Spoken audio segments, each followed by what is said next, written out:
Assalamualaikum warahmatullahi wabarakatuh. Selamat pagi para netizen di mana saja Anda berada. Salam opini rakyat.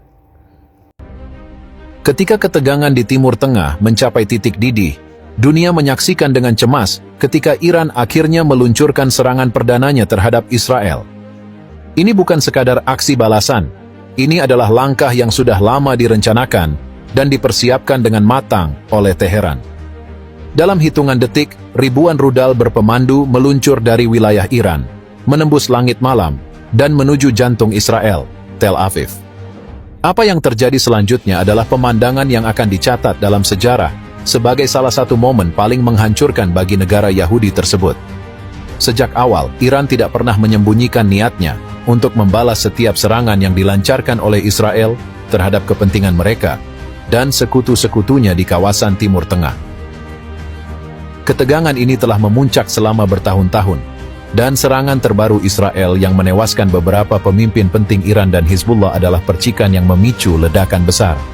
Namun, Iran memilih untuk tidak merespons secara impulsif. Mereka menunggu waktu yang tepat, mempersiapkan diri dengan teliti, dan merancang strategi yang akan memberikan dampak maksimal. Ketika serangan akhirnya dilancarkan, tidak ada tanda-tanda peringatan sebelumnya. Ribuan rudal berpemandu yang telah dipersiapkan selama berbulan-bulan diluncurkan dari berbagai lokasi di Iran. Rudal-rudal ini tidak sembarangan diluncurkan.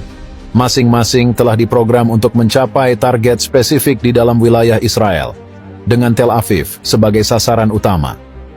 Rudal-rudal ini menembus sistem pertahanan udara Israel, termasuk Iron Dome, yang selama ini diandalkan untuk melindungi kota-kota besar dari serangan musuh. Malam itu, langit Tel Aviv berubah menjadi merah ketika rudal-rudal Iran menghantam kota dengan kekuatan yang belum pernah dilihat sebelumnya. Ledakan terjadi di berbagai tempat, menimbulkan api besar yang segera melalap bangunan-bangunan di sekitarnya. Asap hitam tebal mengepul ke langit, menyelimuti ibu kota Israel dalam kegelapan dan kepanikan. Jalan-jalan yang biasanya sibuk dengan lalu lintas dan aktivitas sehari-hari kini dipenuhi oleh suara sirene darurat dan teriakan panik warga yang mencoba mencari perlindungan. Sistem pertahanan Israel yang dikenal tangguh tampak kewalahan menghadapi serangan mendadak ini. Iron Dome yang biasanya mampu menangkis serangan roket tampaknya tidak mampu menangani volume dan kecepatan rudal yang diluncurkan oleh Iran. Beberapa rudal berhasil ditangkis, namun banyak yang lolos dan mencapai target mereka, menyebabkan kerusakan besar. Bangunan-bangunan penting di Tel Aviv, termasuk gedung pemerintahan dan infrastruktur vital, hancur lebur dalam hitungan menit. Rumah sakit, yang seharusnya menjadi tempat perlindungan, kini kewalahan menerima gelombang korban yang terus berdatangan. Tim penyelamat dan militer Israel segera dikerahkan, namun skala kehancuran yang terjadi membuat upaya penyelamatan menjadi tantangan besar. Israel, yang selama ini dikenal dengan respons militer yang cepat dan tegas, tampak terguncang oleh serangan ini. Militer Israel, yang selama bertahun-tahun menjadi tulang punggung pertahanan negara, kini harus menghadapi kenyataan pahit bahwa ibu kota mereka, Tel Aviv, telah dihancurkan dalam satu serangan besar. Tel Aviv hancur lebur, serangan Iran dan Yaman tewaskan Jenderal Israel. Ketegangan yang telah lama membara di Timur Tengah kini mencapai puncaknya dengan serangan balasan besar-besaran yang dilancarkan oleh Iran dan Houthi Yaman terhadap Israel. Tel Aviv, ibu kota Israel, kini dalam kondisi hancur lebur akibat serangan tanpa henti yang dilancarkan oleh kedua kekuatan tersebut. Di tengah kekacauan dan kehancuran ini, seorang jenderal perang Israel dinyatakan tewas setelah sebuah rudal menghantam tempat persembunyiannya. Ini adalah kisah tentang kehancuran, strategi militer, dan nasib seorang jenderal dalam konflik yang semakin memanas. Tel Aviv, sebuah kota yang dikenal dengan kehidupan modern dan kemajuan teknologinya, kini berubah menjadi medan perang. Iran dan Houthi Yaman telah melancarkan serangan balasan yang intensif setelah pembunuhan pemimpin Hamas, Ismail Haniyeh, oleh Israel. Serangan ini tidak hanya menargetkan instalasi militer, tetapi juga infrastruktur vital kota. Ratusan rudal dan drone telah diluncurkan menuju Tel Aviv, menyebabkan kerusakan yang tak terhitung jumlahnya. Bangunan-bangunan hancur, jalan-jalan rusak, dan warga sipil terjebak dalam ketakutan dan kehancuran.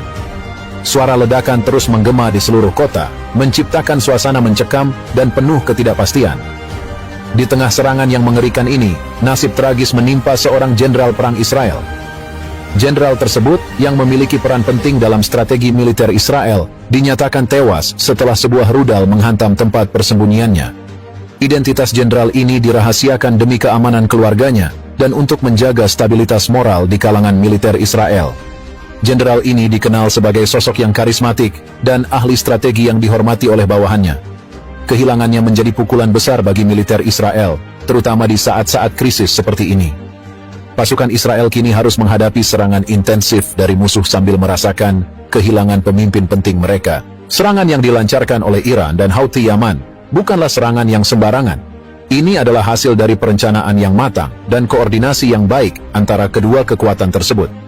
Iran, dengan kekuatan militernya yang besar, menyediakan dukungan strategis dan logistik. Sementara Houthi Yaman dengan pengalaman mereka dalam perang gerilya, melancarkan serangan yang efektif dari udara menggunakan drone. Drone-drone Houthi Yaman terbang rendah, menghindari deteksi radar, dan menargetkan instalasi-instalasi penting di Tel Aviv. Sementara itu, Iran meluncurkan rudal-rudal jarak jauh yang menghantam pusat-pusat komando dan fasilitas militer Israel. Kombinasi ini menciptakan efek yang menghancurkan, membuat Tel Aviv berada dalam kondisi yang sangat kritis. Kehancuran di Tel Aviv tidak hanya dirasakan oleh militer, tetapi juga oleh warga sipil. Rumah-rumah hancur, gedung-gedung perkantoran roboh, dan banyak infrastruktur penting seperti jembatan dan jalan raya rusak parah. Warga Tel Aviv yang selamat terpaksa mengungsi ke tempat yang lebih aman, mencari perlindungan dari serangan yang terus berlanjut. Banyak dari mereka kehilangan anggota keluarga dan teman-teman, menciptakan trauma yang mendalam. Suasana kota yang dulu penuh kehidupan kini berubah menjadi pemandangan kehancuran.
ليك وين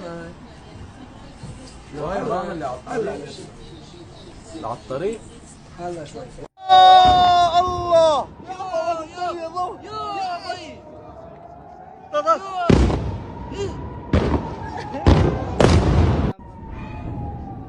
يا ابوي وصلنا الطلق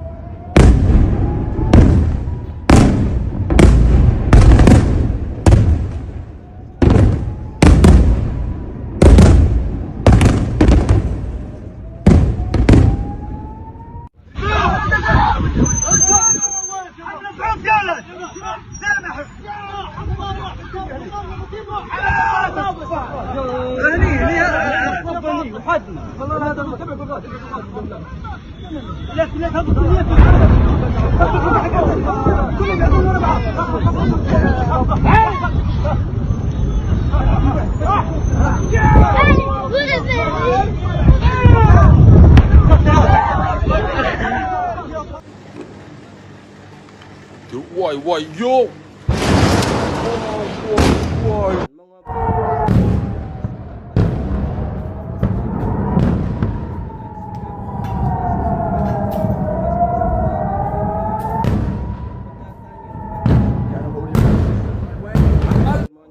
נפילות אחי, נפילות של החיים בנבטים. נפילות בנבטים אחי. נפילות קשות בנבטים, שומע? וואו, וואו, וואו, וואו! וואו! הכל נופל לנבטים, אני אומר לך, מתקפה אחת החזקות. אימא'לה, זהו, למקלט. יו! נפילה! לא מאמין!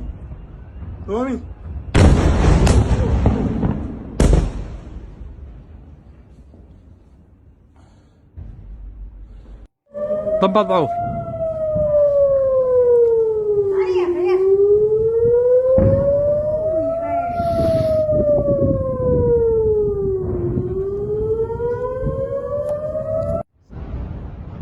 Okay, guys, we gotta get off the roof. These are coming down right next to us here. They're coming down. One just about. We gotta go inside.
Kemudian dikonfirmasi sebagai rombongan kendaraan yang membawa Netanyahu dan keluarganya menuju tempat yang aman di luar kota.